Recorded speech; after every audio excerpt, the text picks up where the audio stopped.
Mirë, tema që do trajtojmë është temë e vështirë dhe kërkon angazhim të dy anshëm, në fakt kërkon angazhimin tim për ta shpjeguar, por kërkon edhe angazhimin tuaj për ta kuptuar. Ka disa mënyra, disa qasje që mund të përgjigjesh kësaj teme. Një qasje mund të jetë filozofike. Filozofike në kuptimin që ti mund të përpiqesh ti përgjigjesh pyetjeve të tilla, si për shembull, a ka një kontradikt logjike tek mënyra se është ndërtuar kjo pyetje? Në idenë që ti beson një Zot të mirë të fuqishëm, si mund të bashkë ekzistojë ky koncept i një Zoti të mirë plot fuqishëm me ekzistencën e vujtjes? Ose mund të çojë deri në pyetje a ka vullnet të lirë njeriu, sa prej gjërave të këqija dhe vuajtjeve që ndodhin në botë janë pasojë dhe përgjegjësi e lirisë njerëzore dhe mënyrës se njeriu është për lirinë. Ose mund të përpiqesh të hysh në çështje etike të tipit kur flasim për vujtje si një gjë e keqe dhe të keqen, si përkufizohet çfarë është e keqja? Ose a është moralisht e pranueshme që Zoti të lejojë vujtjen për qëllimet e tij të mëdha që ne si njerëz me sy tan njerëzor mund të mos i shohim. Ose mund të jetë teologjike përgjigja. Ku e ka burimin e keqja në këtë botë? Sa përgjegjësi ka mëkati i parë njerëzor në historinë e vujtjes dhe të keqes në botë? A ka vuajtje që nuk kanë asnjë lidhje me ndonjë mëkat të njeriut? A ka shpresë për njeriu në këtë botë dhe përtej kësaj bote? A do të marrë një ditë fund kjo vuajtje? Synimi im është që të jap një përgjigje të gërshetuar që i përfshin filozofinë, etikën e teologjinë, po unë duhet të pranoj që në fillim që problemi i vuajtjes, dua të jemi ndershëm me ju që është argumenti më i rëndësishëm, më i fuqishëm në mbështetje të ateizmit.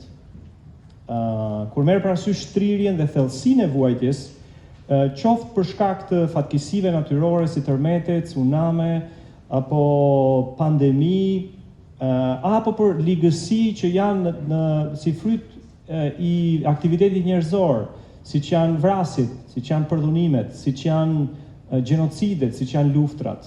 Sot përkujtohet fillimi i luftës në Ukrainë, për ju që jeni të azhurnuar me aktivitetet e ditës. Po t'i referohemi tërmetit të fundit në Turqi, kanë humbur jetë mijëra njerëz, më shumë se 40.000 në mos gaboj.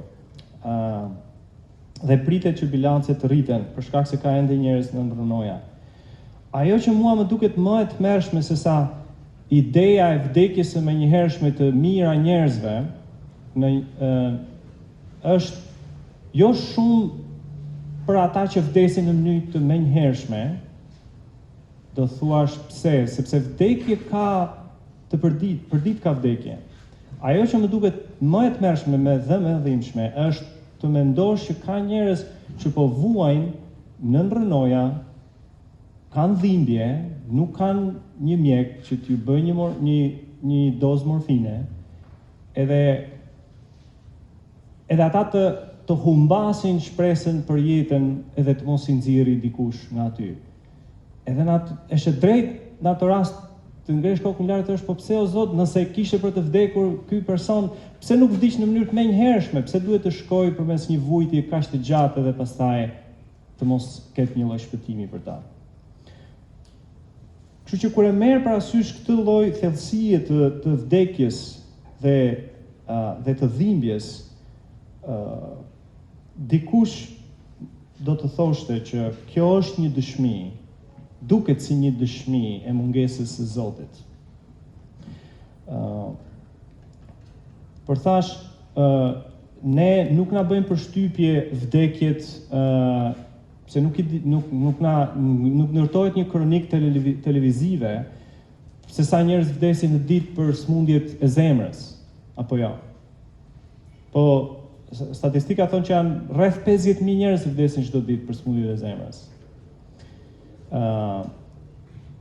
I vetmi ndryshim do të ishte që shumica prej tyre kanë një përgatitje. Familjarët mund ta kenë, por disa edhe mund mos ta kenë, do të një atak kardiak. Apo lloje të tjera të smundjes. Janë 150.000 njerëz që vdesin çdo ditë në forma të tilla. Edhe ne nuk e mendojmë ndonjëherë, nuk vrasim ndonjëherë mendjen, por ne shokohemi kur shohim një tërmet që merr një jetë njerëzish në një masë të madhe dhe në një formë të tillë vuajtjesh. Le ta themi argumentin e dukjes së mungesës së ekzistencës së Zotit për shkak të vuajtjes në formën më të fortë të asaj që quhet si dilema e Epikurit. Epikuri bëri këto pyetje. A dëshiron Zoti që ta parandalojë të keqen, por ai nuk është në gjendje që ta parandalojë? Atëherë, do të thotë që kemi të bëjmë me një Zot që është i pafuqishëm. A është i fuqishëm Zoti? A është në gjendje ai që ndaloj, po ai nuk do ta ndalojë, ai ka mundësi, po ai nuk do. Atëherë do të thotë që kemi të bëjmë me një Zot jo të mirë, me një Zot që i mungon dashamirësia. Po nëse ai është edhe i fuqishëm, është edhe mirëdashës, atëherë si e shpjegon ekzistencën e të keqes dhe vujtjes në botën tonë? Nëse ai nuk është as i mirë dhe as i fuqishëm, atëherë me çfarë të drejtë i quan ti që ai është Zoti? Pyetjet e Epikurit mendoj që janë ezauruese, prandaj mënyra e formulimit të tij mbetet e fortë edhe për kohën e sotme, më shumë se 2000 vjet nga koha kur Epikuri ka jetuar. Nëse dikush do të përpiqej ti shmangej përgjegjësisë thënies së një përgjigje të kësaj pyetje, ose ti binte shkurt duke thënë e keqja është një dënim nga Zoti, sepse ne njerëzit jemi të këqij. Në fakt nuk do të ishte një përgjigje e mjaftueshme, nuk do të ishte një përgjigje mirë. Madje edhe vetë nga Bibla që ne e mbajmë si fjalën e Perëndis, ke raste kur i ka ndodhur si historia e Jobit, kur i ndodhi fatkeqësi në jetën e tij, edhe nuk ishte për shkak se ai kishte ndonjë mëkat të veçantë, ndryshe nga komshinët e vet ose njerëzit e tjerë. Pra përgjigja se vuajtja është një pasojë e mëkatit tonë njerëzor nuk është një përgjigje. Nuk është një përgjigje ezauruese ose e plotë. E di si mund ta zgjidhësh këtë dilemë të Epikurit? Mund ta zgjidhësh duke thënë, e di çfarë? Le ta pranojmë, Zoti nuk është i plot fuqishëm. Apo ja. Edhe zgjidhet problemi. Ai do, po s'mundet. Dhe e heq dilemën. Ose të thuash se ti çfarë, ai mundet, por nuk do. Kështu që le të pranojmë që kemi të bëjmë me një Zot që nuk është i mirë. Ose mund të thuash që ky Zoti nuk diskutojnë për karakterin e tij apo për fuqinë e tij, por diskutojnë për ato që ai e ndërtoi jetën njerëzore dhe e lëshoi. Dhe hoqi dorë, si thosh, nga ndërhyrja në jetën e njeriu. Le të bëjë çfarë do, si orë ndrejsi që bën një orë edhe nuk merret më me orën, ora punon vet. Edhe dikush mund të argumentonte që mund të jetë ngjashme ky Zoti deist me Zotin mirëdashës, me mungesën e dashamirësisë. Edhe mund të ketë të drejtë. A do e pranonim ne këtë lloj zgjidhje? Nëse do pranonim këtë lloj zgjidhje, atëherë do të thoshim që ne duhet të reduktojmë kuptimin që kemi për Zotin. Ne nuk na mbetet nëse ne nuk pranojmë atributet e Perëndis, që është i gjithdijshëm, i mirë, i kudogjendër, i plotfuqishëm, me gjithdije, nëse ne nuk i pranojmë të plot atributet e tij, atëherë nuk na mbetet koncepti Perëndis. Zoti është Zoti, ose mund të jetë. Nuk mund të jetë një Zot që s'është i plotfuqishëm, një Zot që s'është i mirëdashës. Ai nuk mund të mbetet Zoti. Cila është teza, çfarë teze dua të mbroj unë sot përpara jush? Teza që unë dua të mbroj është që problemi i vuajtjes dhe i së keqes, sado i tmerrshëm që është, nuk përbën një kundërshtim të ekzistencës së Zotit. Dhe pjesa e dytë, unë mendoj se teizmi i krishterë ofron shpresën më të mirë për të zgjidhur problemin e së keqes dhe vuajtjes. Ju mund të vini nga një traditë tjetër, ju mund të vini nga një traditë me botkuptim islam, ose me botkuptim ateist, ose me botkuptim budist, e ku di unë. Dhe ju do të keni mundësi që ta shprehni mendimin nëse botkuptimi juaj është një përgjigje më e mirë për ta zgjidhur problemin e vuajtjes së keqes në grupet e diskutimit kur ne mund të bëjmë, ose në fakt edhe kur të kemi një kohë pyetje përgjigje së bashku. Por kjo është ajo që unë do të përpiqem të ndërtoj. Dhe dëshiroj që ta ndajmë problemin që paraqet kjo pyetje në dy lloje për lehtësi studimi. E para është ajo që njihet si problemi emocional. Dhe problemi emocional është çfarë mund t'i thuash një njeriu që ka humbur një njeri të afërt? Çfarë mund t'i thuash dikujt që po vuan, që është në dhimbje? Ti mund të përpiqesh të ndërtosh një përgjigje të argumentuar filozofike dhe ajo nuk do të bëj punë. Sepse problemi emocional nuk adresohet me një përgjigje që nuk është emocionale. Dhe ndonjëherë, ngushëlluesit më të mirë nuk janë ata që do të ofrojnë ty argumentat më të mirë filozofik apo teologjik. Ngushëlluesit më të mirë janë ata që t'japin një shami, që të qash, apo që ulen dhe qajnë bashkë me ty, ose hedhin dorën në qafë apo në krah, edhe rrinë bashkë me ty në heshtje. Edhe për ju që mund ta njihni historinë e Jobit në 10-ën e vjetër, kush ishin ngushëlluesit më të mirë të tij? Problemi tjetër që na paraqitet neve është problemi intelektual, dhe këtu do të jetë fokusi im. Problemi intelektual është dy lloje, dhe studiuesi bën dakord që është dy lloje. Është logjik dhe ajo që njihet si problemi i probabilitetit. Çfarë është problemi logjik? Problemi logjik është kur ti thua, ore, ka një kontradikt logjike. Zoti dhe vuajtja nuk bashkë ekzistojnë. Është si të thuash flaka dhe akulli bashkë ekzistojnë. Thotë, jo, nuk bashkë ekzistojnë. O akulli do të përpi flakën, o flaka do të avulloj akullin. A është e tillë? A është kjo analogji e përshtatshme? Nuk besoj.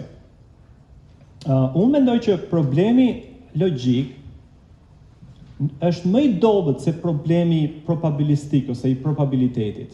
Edhe do ta shpjegoj çfarë është ai. Po pse mendoj që nuk është i fortë? Sepse barra për ta provuar që kjo është jo logjike, që bashkë ekzistojnë vuajtja dhe Zoti, është diçka jo logjike, barra mbi ato që do ta deklaronte këtë formulim. Dhe në këtë rast, nëse do të ishte ateisti që në përpjekjen për të hedhur poshtë ekzistencën e Perëndisë, ai duhet të japi një arsyetim sepse kjo është jo logjike. Dhe unë mendoj, dhe studiuesit mendojnë, madje studiues ateist mendojnë që kjo është një barë shumë e rëndë për të mbajtur nga një ateist. Dhe pa u zgjatur shumë do të them disa mendimtar që arrin në këtë konkluzion. Për shembull, një filozof ateist Mackey thot, ne mund të arrijmë në përfundimin se problemi së keqes nuk tregon në fund të fundit se doktrinat themelore të teizmit janë logjikisht në mos përputhje me njëra tjetrën. William Rowe thot gjithashtu disa filozofë kanë argumentuar që ekzistenca së keqes është logjikisht në mos përputhje me ekzistencën e Zotit teist. Askush mendoj nuk ja ka dalë të ketë sukses në vërtetimin e një deklarate kaq të tepruar. Edhe përsëri konstatimi vjen nga një ateist. Dhe një ateisti të thotë është e pranuar tashmë pothuajse të gjitha palët se argumenti logjik ka falimentuar.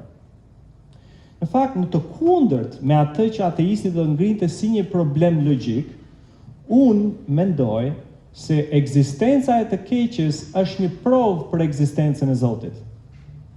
E do thonë, prit të dëgjova mirë që po thua. Çfarë do të them me këtë? që ekzistenca e së keqes është një provë për ekzistencën. Unë nuk do të ndalem gjatë, sepse dua të merrem me problemin probabilistik dhe me përgjigjen që botkuptimi krishterë jep problemit të vuajtjes. Por për ta thënë në një mënyrë të shkurtër argumenti do të ishte kështu.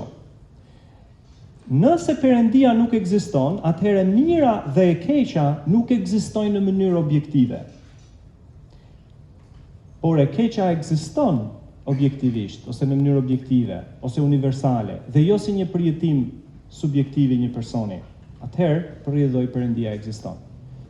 Kjo quhet një silogjizëm në filozofi.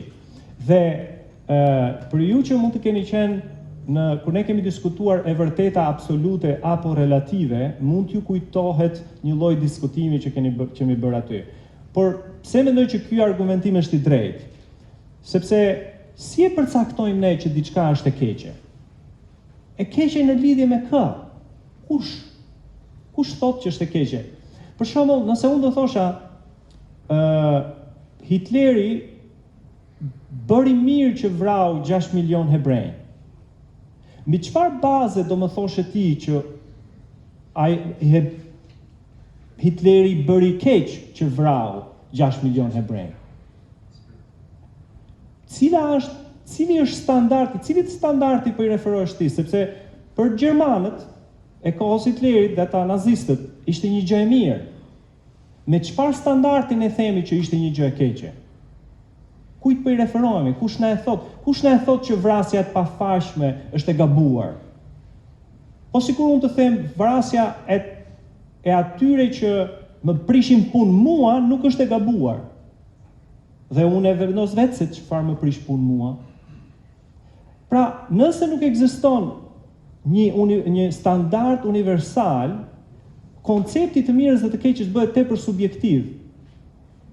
Dhe atëherë, nëse ti do thuash po jo, ka një objektivitet në vetvete të vrasësh të pafajshmin, ose që vuajtja është e keqe, ka një objektivitet në vetvete. Atëherë, nëse ajo është në vetvete dhe jo sepse e përcaktuam në njerëzit ose e përcaktoi kultura, atëherë ti po thuaj që ekziston një standard moral universal. Dhe nëse ekziston një standard moral universal, do të thotë që ka një ligjvënës universal. Por nëse ka një ligjvënës universal, koncepti më I pranueshëm për ligjvënësin universal është Perëndia. Kështu që ekzistenca e diçkaje të keqe në vetvete është një provë që ekziston një fuqi e mbinatyrshme, një person I mbinatyrshëm që është Zoti. Pra, po kaq do të mjaftohesha unë me këtë për të kaluar më shumë kohë në pikat e tjera. Mendoj që problemi I probabilitetit është argumenti më I fortë që ka një ateist. Edhe ai thotë kështu, është një pretendim më I vogël, më pak pretendues në deklaratën e vet, duke thënë që është thjesht e pagjas që Perëndia të ketë arsye të mira për lejimin e vuajtjes. Pra nuk ka gjas. Pra nëse Zoti po lejon vuajtjen, atëherë ka më shumë gjas që ai të mos jetë fare, mos ekzistojë fare, sesa të ketë gjas që ai ekziston dhe pas ka arsye të mira. E kupton? Pra I vënë peshore si thosh gjasat. Dhe mendoj që është e drejtë dhe është I fortë. Si mund të përgjigjet një besimtar tek Perëndia këtij lloji pohimi? Një mënyrë është duke thënë që ne njerëzit jemi të kufizuar në hapësirë, në inteligjencë, në aftësi vëzhguese të realitetit dhe të gjërave të padukshme, jo lehtësisht të dukshme, por Zoti nga ana e vet, që ne besojmë se është, pra ateisti është ai që beson se Zoti ekziston, ai sheh çdo detaj të historisë nga fillimi deri në fund dhe rendit historinë përmes vendimeve dhe veprimeve të lira të njerëzve. Dhe për të arritur qëllimet e tij, Perëndia mund të ketë arsye moralisht të justifikueshme për të lejuar një masë të madhe vuajtjesh në botë. Edhe pse për ne nga perspektiva e mund të duket e pakuptimt, por e duket e pakuptim për shkak të kufizimit të vëzhgimit tonë dhe të njohjes tonë, por mund të mos jetë e pakuptim nëse ne do të kishim perspektivën që ka ai, njohjen që ka ai, kapacitetin e dijenisë që ka ai, se si ajo që ndodh deri e parë në tërësinë e vet deri në fund të historisë. Pra, për dikë që do thoshte, nuk ka gjasë që Zoti dhe vuajtja të bashkë ekzistojnë, ne mund të pyesim, a e kemi ne perspektivën e Zotit? Shembulli që mund të japim në këtë është kur krahasojmë njohurinë e fëmijës krahasuar me njohurinë e prindit. Apo jo? Ne prindrit tanë na kanë detyruar të bëjmë një veprim, një gjë, edhe përmes lotëve, edhe përmes kundërshtimit, edhe kur ne ju kemi thirrur atyre ti je i keq, ti je diktator, nuk ka më të keq se ty, edhe përsëri më vonë na shfaqur zbulesa sa mire pas ka pasur prindi.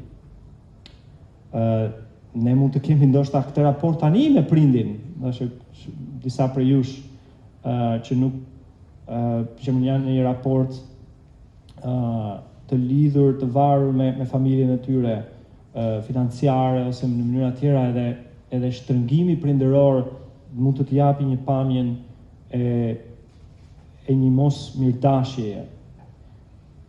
Por perspektiva e prindit është më e madhe. Edhe krahasoj tani me një fëmijë kur është tepër i vogël.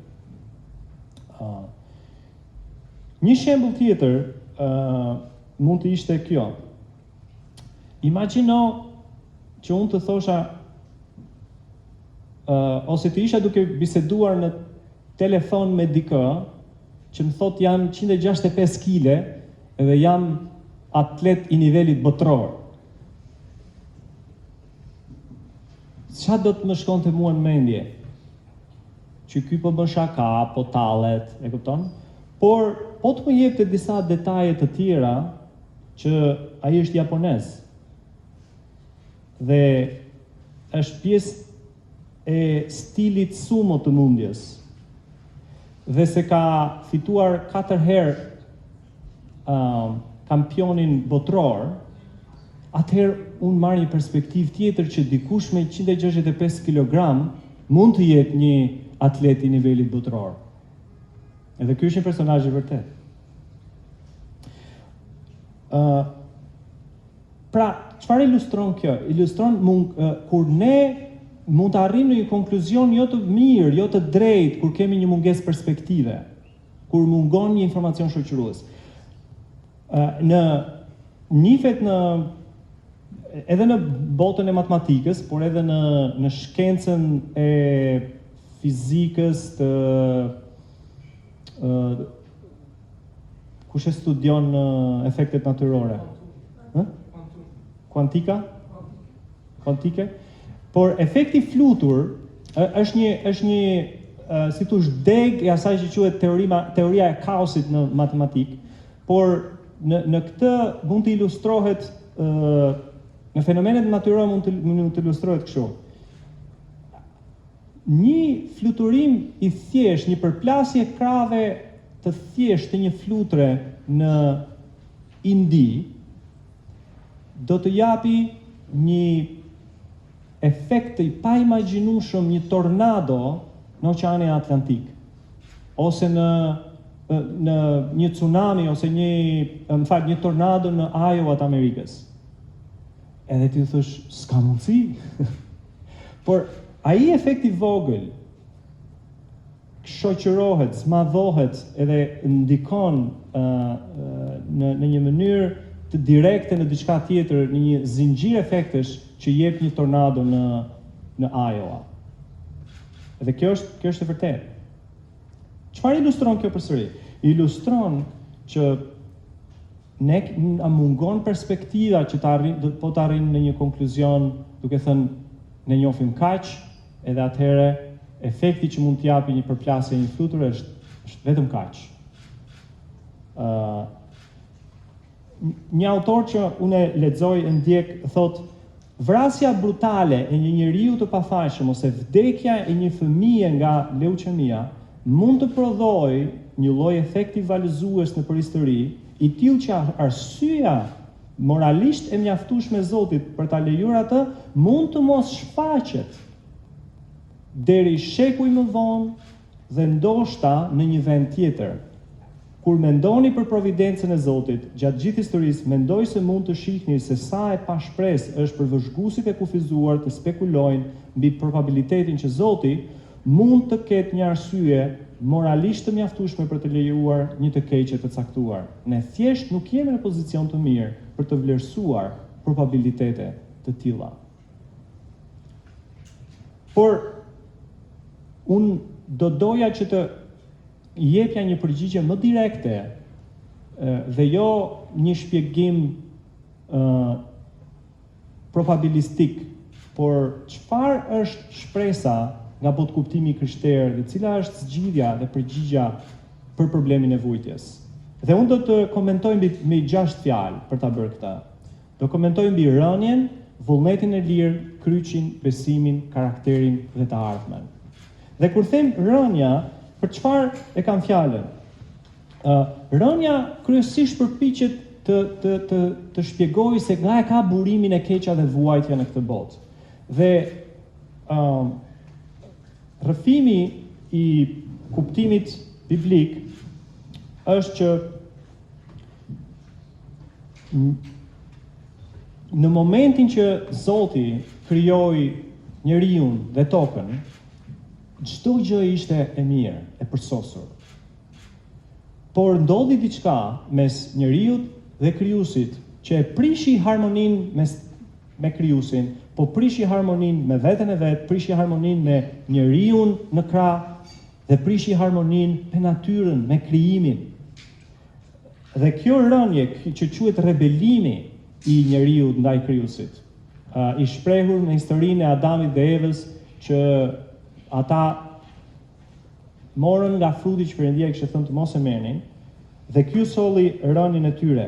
Dhe na thuhet ne, sepse e dim thotë që deri tani mbar bota e krijuar rënkon dhe është në mundim. Dhe ne e mësojmë aty që është e ka zanathillën në historinë e parë të rebelimit njerëzor. Çfarë do të thotë kjo? Kjo do të thotë që njeriu është i prekshëm ndaj së keqes në këtë botë që Perëndia e krijoi të mirë dhe të përsosur. Që do të thotë se ligjet natyrore që veprojnë në botën tonë janë një bekim për ne, por pas rënies njeriu mund edhe të vuajë prej tyre. Për shembull, në ç'kuptim ligjet natyrore janë bekim për ne, dhe në ç'kuptim ato mund të kenë edhe efekt jo të mirë për ne. Për shembull, ne dimë që graviteti është i rëndësishëm. Po të mos ishte i vërtet graviteti, ju nuk do të ishit ulur në sallë, unë nuk do të isha këtu, ne do të pluskonim në ajër. Ne nuk do të mund të luanim futboll. Ne nuk do të bënim shumë aktivitete që i bëjmë, nëse graviteti nuk do të ishte mundur. Po nga ana tjetër, graviteti sjell pasoja të rrezikshme për njeriu. Një njeri mund të rrëzohet nga balkoni, apo nga një kat më lart, në një kat i lartë, edhe të pësoj vdekje. Një fëmijë mund të bie në një grop për shkak të gravitetit.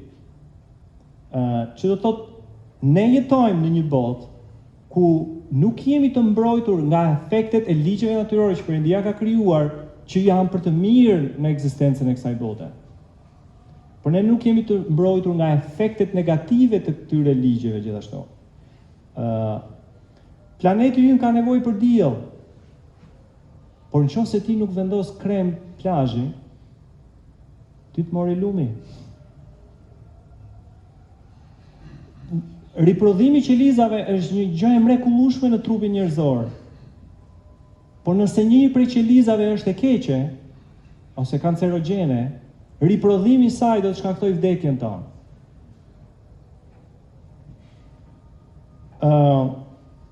Tërmetet janë një gjë e mirë për tokën. Peter Ward dhe Donald Crowley botuan një libër në vitin 2001, dhe ata argumentojnë për nevojën që ka toka që të jetë dhënse ose jetë ekzistuese, që të ekzistojë jeta në tokën tonë. Pse ka nevojë për pllaka tektonike që ato të lëvizin? Edhe 3 nga ato gjërat më kryesore janë të rinovohet sipërfaqja e tokës me minerale, të prodhohet biodiversiteti dhe të rregullohet klima e tokës, që do të thotë mos jetë përvoluset, mos jetë më e ftohtë siç duhet, edhe këto pas kanë një efekt jashtëzakonshëm lëvizje tektonike që të bëjnë këtë rregullimin e temperaturës në tokë. Por ne e dim gjithashtu që kur pllaka tektonike lëvizin dhe mbi vendet ku janë ku ndërpritet këto pllaka, ku janë të prera këto pllaka, kur janë ndërtuar qytete apo shtëpi në prerjet e pllakave tektonike, atëherë ndodh një kërdi në vdekjet njerëzore, siç ndodhi në Tushi së fundmi. Çfarë do të thotë pra që ne jetojmë në një botë të rëndë sipas këndvështrimit biblik? Çfarë mbrojtje kishte njeriu në Eden para rënies së njeriut në mëkat? Nuk mund të them krejtësisht me siguri, por unë mund të them që ne Bibla na jep një pamje që njeriu e kishte një lloj mbrojtje hyjnore. Pas rënies në mëkat, njeriu u dëbua nga Edeni, ai nuk u lejua që të hante nga pema e jetës, që mund të simbolizojë në një mënyrë mbrojtjen hyjnore, mos plakjen apo mos vdekjen e njeriut. Dhe ai prej mëkatit u dëbua që të mos kishte mundësi të hynte edhe të jetonte me të mirën e kësaj peme, që është e kundërta e pemës që ata rebeluan duke ngrënë në fillim. Do thotë që nga ai moment më pas jeta në tokë nuk është më e lehtë, në një kuptim mund të themi se Zoti e hoqi bekimin e tij mbrojtës mbi njeriu. Pra u rebelua, njeriu do vdiste, do të kishte vështirësi, do të preke nga smundjet, mund të kafshohej nga gjarpri, mund të vdiste nga tërmentet, nga tsunamet, apo mund të vdiste prej urisë. Asgjë nuk ishte më së mparë, nuk është asgjë më e sigurt. Prandaj ngjarja në Eden është dramatike. Por nuk është vetëm kjo përgjigje. Përgjigjja tjetër është vullneti i lirë. Pjesë e përgjigjet është vullneti i lirë. Çfarë do të thotë? Çfarë është vullneti i lirë? Vullneti i lirë është aftësia që ka dikush për të bërë diçka ndryshe nga ajo që ai ka bërë.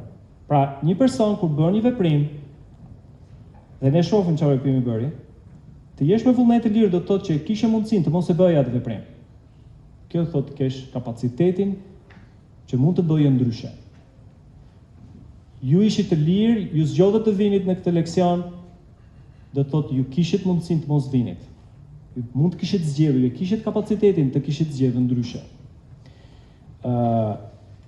Një filozof e shpreh thotë është ideja e qenit i lirë në lidhje me veprim, nëse një person është i lirë në lidhje me veprim të caktuar, atëherë ai është i lirë ta kryejë atë veprim dhe i lirë të përmbahet nga kryerja e tij.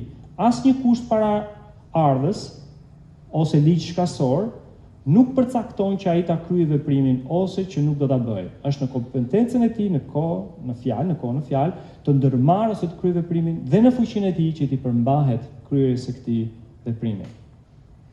Për shembull, nëse ne themi do dalim xhiro, dalim në trotuar edhe shohim akulloret aty dhe zgjedhim një shije. Ne kemi kapacitetin të mund të kishim zgjedhur ndryshe, nëse ti je student edhe thua unë kopjova në provim, ti e kishe mundësi të mos kopjoje. Ti dhe fjalën dikujt dhe nuk e mbajte, ti e kishe mundësinë ta mbaje fjalën. Pra, askush nuk mund të thotë prej nesh që nuk kisha mundësi të mos e bëja diçka. Vullneti i lirë do të thotë që një person e ka aftësinë për të vepruar ndryshe nga ajo që ai bën. Tani, nëse Zoti do të krijojë qeniet në vullnet të lirë, dhe këtu lidhet kjo me të parën, që u lejon atyre të bëjnë ndryshe nga ata që bëjnë ata, atëherë kjo do të thotë se Zoti duhet i lejojë ata që të bëjnë të keqen. Domethënë, që të ekzistojë vullneti i lirë, duhet të ekzistojë domosdoshmërisht mundësia që njeriu të shkojë kundra Zotit dhe kundra njerëzve të tjerë. Nëse nuk do jetë mundësia që njeriu të shkojë kundra Zotit dhe kundra njerëzve të tjerë, do thotë që njeriu të mos jetë i lirë. Por ajo që do të kuptojmë ne është që Perëndia ka krijuar njerëz të lirë. Tani, e dini ju që ka njerëz që mbrojnë idenë që ne nuk jemi të lirë. Por për mendimin tim, nëse nuk do të jemi të lirë, ne nuk mund të flasim për dashuri. mes një djali dhe një vajze. Që të jetë i lirë do thotë që dikush, partneri, se partnerja, të zgjedhë të rri me ty, ose të mos rri me ty. Nëse është i destinuar të rri me ty, si mund të mendosh që të do, që se ai s'ka zgjidhje tjetër. Do thoni ju, kjo është e qartë, sepse ne pra të ose po shpresojmë, ose shpresojmë që e kemi. A kishte mundësi Perëndia të na krijonte në atë mënyrë që ne të zgjidhnim me vullnetin tonë gjithmonë të mirën? A është e mundshme kjo? Si mendoni ju?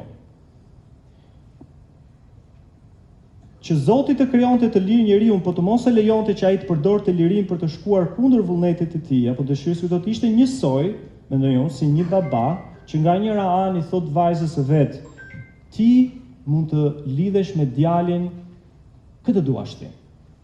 Apo ja. Je e lirë.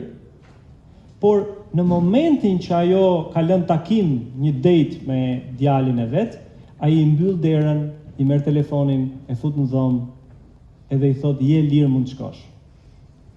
Kështu do dukej nëse Perëndia do na krijonte ne me mundësinë vetëm që të bëjmë të mirën, dhe jo mundësinë që të shkojmë kundra atij. Edhe kjo është një kontradikt logjike, është si të thuash të ekzistenca e një rrethi katror. I liria që ti s'ke mundësi të bësh të kundërtën e asaj që ai që të ka bërë të lirë dëshiron, të thot një kontradikt logjike. O është katror, o është rrethor, mund të jetë rrethor katror. Nëse Zoti do t'i ndalte të gjitha mendimet dhe veprimet e lira duke mos i lejuar ato të materializohen, ai do të mohonte vetë lirinë. Pra ne duhet të kuptojmë se çfarë jemi duke thënë kur themi që Zoti mund ta bëjë diçka që të bëj dikë që të bëj vetëm të mirë. Cila do të ishte alternativa nëse ne nuk do të ishim të lirë? Dhe ka njerëz që e mbrojnë këtë mendim, është ajo që njihet si determinizëm. Determinizëm do të thotë që çdo gjë ndodh domosdoshmërisht për shkak të një procesi shkak-pasojë. Dhe kryesisht ata që do të përjashtonin ekzistencën e Perëndisë nga skena dhe do të argumentonin që ne jemi një specie që ka evoluar për shkak të një procesi shkak-pasojë të molekulave, të atomeve, dhe gjithçka është një proces kimik, atëherë ata domosdoshmërisht mendoj unë duhet të bien dakord që determinizmi është i vërtetë dhe vullneti i lirë nuk është i vërtetë. Që do të thotë juve nuk keni ardhur këtu sepse zgjodhët, nëse determinizmi është i vërtetë, por sepse në procesi kimik që ndodh në trurin tuaj, ju ka shkaktuar juve në një impuls që ju të as të mos merrni asnjë lloj vendimi dhe të merrni autobusin dhe të vini këtu. Pra, kjo do të çonte në mendimin që ne jemi robot. Edhe në fakt ka njerëz mendimtar të shquar që do ta mbronin me flak mendimin se ne jemi robot. Problemi që po ta aplikosh këtë teori është që si mund të akuzosh ti dikë që ke vrarë komshiun dhe duhet të shkosh në burg, nëse ai do thotë proceset kimike në trurin tim më quan drejt kësaj zgjedhje. Por në fakt ne nuk e aplikojmë, ne i konsiderojmë njerëzit me vullnet të lirë dhe prandaj i mbajmë përgjegjës dhe kur bëjnë një veprim që është e kundërt me ligjet e shoqërisë, ne i mbajmë përgjegjës dhe i çojmë në burg. Pra ne e presupozojmë. Por në fakt e presupozojmë mirë, sepse ka vullnet të lirë, por si lidhet kjo me temën tonë është që Zoti e krijoi njeriu me vullnet të lirë, ne përdorim lirinë kundër asaj që Zoti dëshiron, edhe pse jemi të ndikuar nga zgjedhja e paraardhësve tanë, në të njëjtën kohë ne kemi përgjegjësi për zgjedhjet që bëjmë dhe një pjesë të vuajtjeve njerëzore i shkaktojnë ne vetë. Njeriu kundër njeriut. Tani ju e di që do thoni, po prit, se kur flasim për tërmetet, kur flasim për tsunamet, kur flasim për sëmundjet, kur flasim për vdekjet që ndodhin në mënyrë katastrofike, çfarë përgjegjësie ka njeriu aty? Ato janë fenomene natyrore. Edhe unë mendoj që është një pyetje e drejtë për të ngritur, por është një pyetje e drejtë e pjesshme. sepse dhe aty ka përgjegjësi njerëzore. Për shembull, lejo ta ilustroj kështu. Para ca ditësh, në fakt, kur po në kulmin e tërmetit, e dhimbjes në tërmetit të Turqisë, një profesor i shquar Ethan Fuga shkruante me ironi në Facebookun e vet, thoshte kur bie tërmet, thoshte vetëm njerëzit friksohen. Kafshët vazhdojnë jetën pa e prishur Terezin. Dhe thoshte çfarë lidhje ka kjo? Në fakt ka lidhje. Sepse pse kafshët nuk friksohen? Se kafshët nuk jetojnë në gradacela, nuk jetojnë në pallate. Kafshët e shumta në shpella apo në ferra, po çfarë do t'i gjej nga rënja e tërmetit, nga lëvizja e pllakave tektonike. Pra, po sikur Zoti, ai lindet kuptonte këtë, ka dashur që ne njerëzit të jetojmë në një banesë përdhese ose e shumta dykatëshe, por jo në godina shumëkatëshe. Sa jetë njerëzit do të shpëtoheshin. Pastaj edhe ai e çonte edhe në këtë drejtim, por është e drejtë mendoj që ta çosh në çështjen e në llojin e ndërtimit, kur bëhet fjalë për rastin e tërmeteve, apo jo. Dhe ju e dini se sa njerëz kanë çuar Turqi tani në gjyq për shkak sepse e kanë abuzuar. Do të thënë, kush është pika këtu? Nuk e ka përgjegjësi njeriu që të bie tërmeti, por masa e shkatrimit të një tërmeti është kryesisht një përgjegjësi e njeriu. Masa e shkatrimit të një tërmeti është përgjegjësisht është njeriu që vendos të zgjedh të jetojë në pallate, por është kryesisht e atyre që abuzojnë me ndërtimet. Edhe ju mund të mendoni tani, po është e vërtet, ka tërmete më të fuqishme si në Japoni, ka ndërtesa që aty nuk bien edhe kur janë në ndball, pse bien në Turqi, pse bien në Haiti. Për shembull, i njëjti tërmet që goditi Haitin dhe vdiqën qindra mijëra njerëz në 2010-ën, i njëjti tërmet bie në Los Angeles, po nuk shkakton më shumë se 10 njerëz të vdekur. Pse? Sepse është varfëria e vendit. Po pse është varfëria e vendit? Përgjegjësia kujt është për varfëria e vendit? Cilësia e ndërtimit.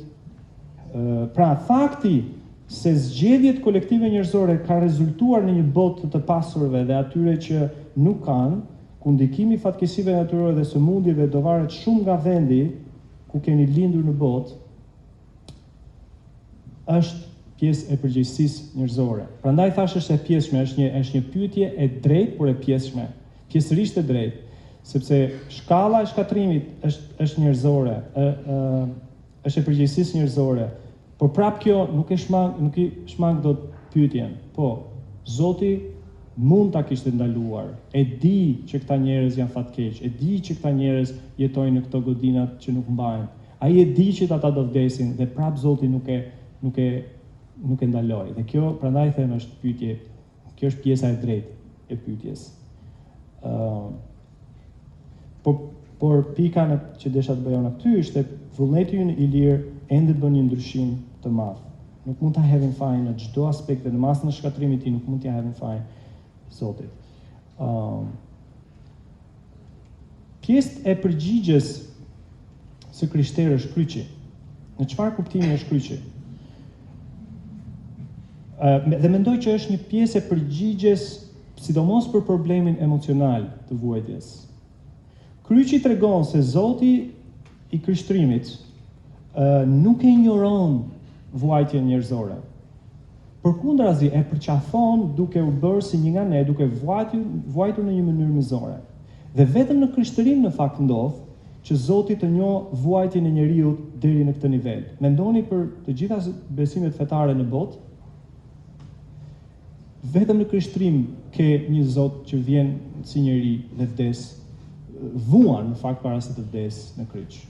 Vuan, po shtërohet, ka dhimbje fizike dhe pastaj vdes në kryq. Nuk e ken asnjë sistem tjetër të besimit. Dhe në fakt i krishteri kur i lutet Perëndis në të ndihmojë në vujtjet e veta, nuk po i lutet një Zoti që nuk e njeh vujtjet, edhe në kuptimin njerëzor të fjalës. Prandaj një filozof amerikan ka thënë, Zoti nuk qëndron duar kryq duke vëzhguar gjaktësisht vuajtjet e krijesave të tij, ai hyn dhe vuan bashkë me ne, ai duron ankthin kur shet birin e tij, personin e dytë të rinisë të dorëzuar në vdekjet mizore dhe të turpshme të kryqit. Krishti ishte i përgatitur të duronte vetë vuajtjet e ferrit, me qëllim që të mposhte mëkatin, vdekjen dhe të këqijat që godasin botën tonë, dhe për të na dhënë një jetë shumë herë më të lavdishme se sa mund ta imagjinonim. Zoti në personin e Jezusit vuan vdekjen që mund vdekjen. E bëri jo vetëm që të identifikohet me vuajtjen tonë, pra këtë sakrificë në kryq, por sidomos që të sjell një shpresë se një ditë vuajtja jonë e këtueshme do të marrë fund.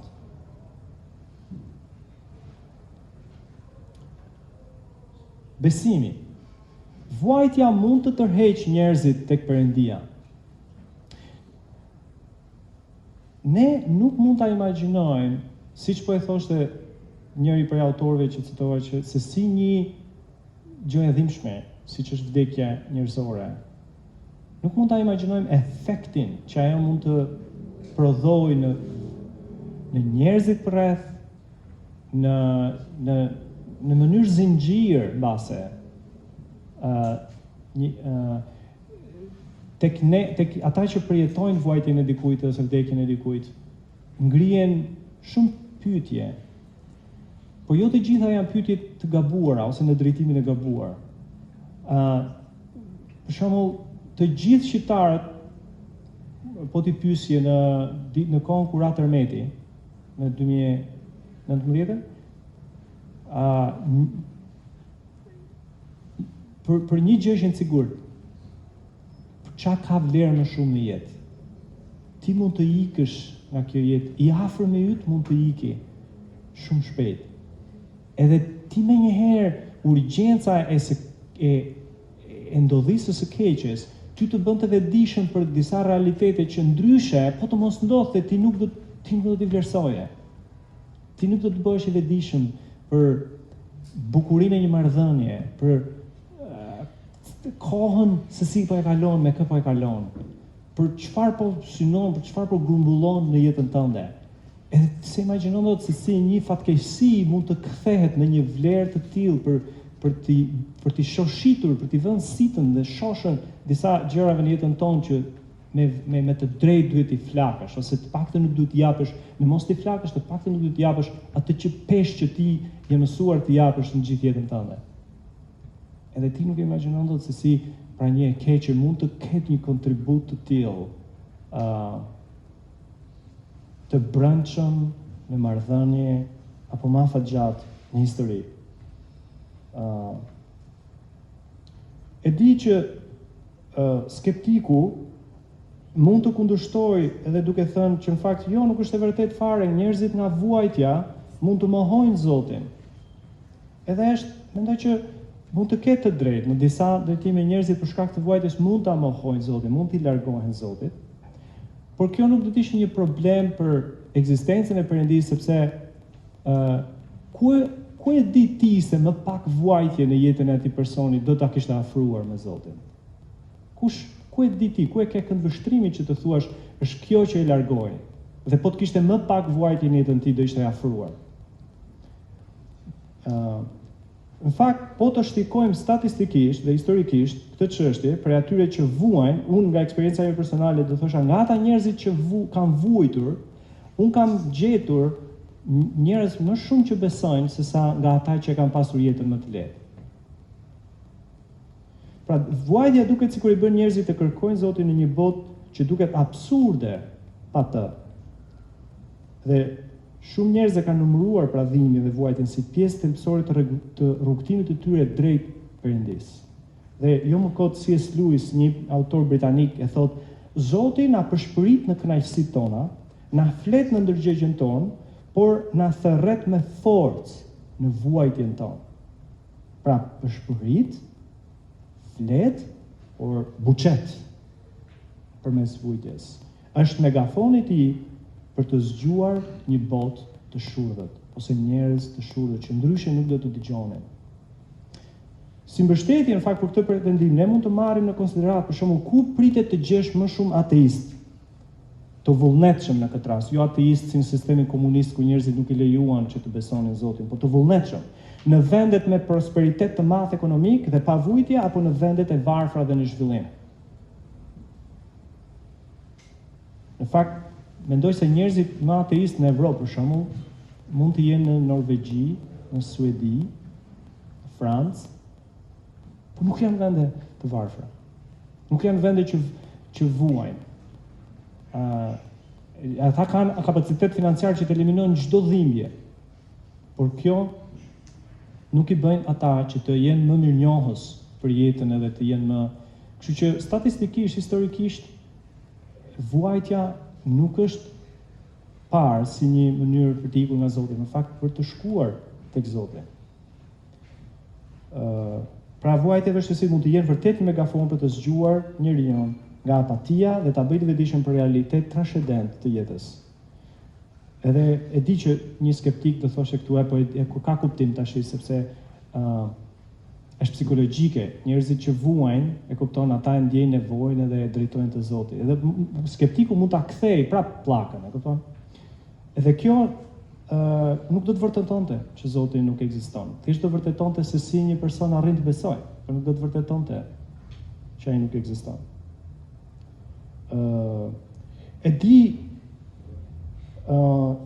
dua ta adresoj edhe një kundërshtim tjetër që mund të vijë. Në këtë që Zoti mund të lejojë vuajtjen që njerëzit të bëhen më të vetëdijshëm për realitetin transcendent të jetës edhe të afrohen tek ai. E dikush mund të thoshte, ky është fiks një parim makiavelist. Zoti justifikon, si thosh, për qëllimin që ka, justifikon çdo lloj mjeti. Në fakt nuk do ishte krejtësisht e saktë si pretendim. E di pse? Sepse nëse e keni lexuar Princin e Machiavellit, ai është gati të bëj çdo gjë për qëllimin që ka, por qëllimi është për të mirën e atij që bën diçka. Pra në rast Machiavellit, si quhej ai? Pra e justifikon për të mirën e vetes, e është gati që të sakrifikojë çdo person nëse vdesin apo vuajnë. Por jo të sakrifikojë nga vetja. Në këtë rast, kur Zoti lejon vujtje, në fakt e mira për kë po e lejon ai. E mira që po flasim neve është në personin që vuan, apo për njeriun si njësi, jo për krijuesin në këtë rast. Nuk është se po ka një leverdi krijuesi, aty do të ishte makiavelist. Në fakt, ilustrimi më i mirë do ishte ilustrimi mjekut. Mjekut na lejojnë ne të shkojmë her pas here në dhimbje, apo jo, për shembull imagjinoni një operacion. Imagjinoni operacionet pa anestezi, për shembull. Si do të mendoje ti për mjekun që të merr bisturinë edhe të çan? Ti do thoshe ç'është ky, po të kishe mungesë, po të mungonte perspektiva, do thoshe ky është i keq. Në fakt ai është i mirë. Ai vërtet po të lejon ty përmes vujtjes, por në fakt e mira është për ty. Edhe mua më kujtohet kur çova Darlinin, çunin e vogël, ishte 5 vjeç, edhe ju infektua gishti, ju fut thorin në gisht edhe ju infektua, edhe shkuan te mjeku, edhe vetëm të shikoja lotët e tij për shkakun, kur ai përpiqej t'ja priste, edhe siç duket ajo anestezia e lokales kishte punuar edhe aq mirë, edhe ai kishte dhimbje, edhe ai mund të ketë menduar sa i keq ky mjeku, sa i keq ky babi që më lejon këtë lloj dhimbje. Po në fakt kjo nuk do të thotë që edhe mjeku dhe babi ishin të këqij. Në fakt ishte për të mirën e tij, sepse nëse do i lejonin infeksionin aty, ai do të përhapej. E kështu ka histori i shkretit Darlin me dhëmbët disa herë, përveç gishtit. Kështu që në kuptimin e krishterë të jetosh dhe të vdesësh pa Zotin është humbja më e madhe se vuajtja e përkohshme këtu në tokë. Ndaj shpesh Zoti e lejon një vuajtje që njeriu të ngre syt nga qielli të gjejë shpresën tek ai. Jo vetëm për këtë jetë, por për përjetësinë. Dhe karakteri është e ngjashme me besimin, Perëndia nuk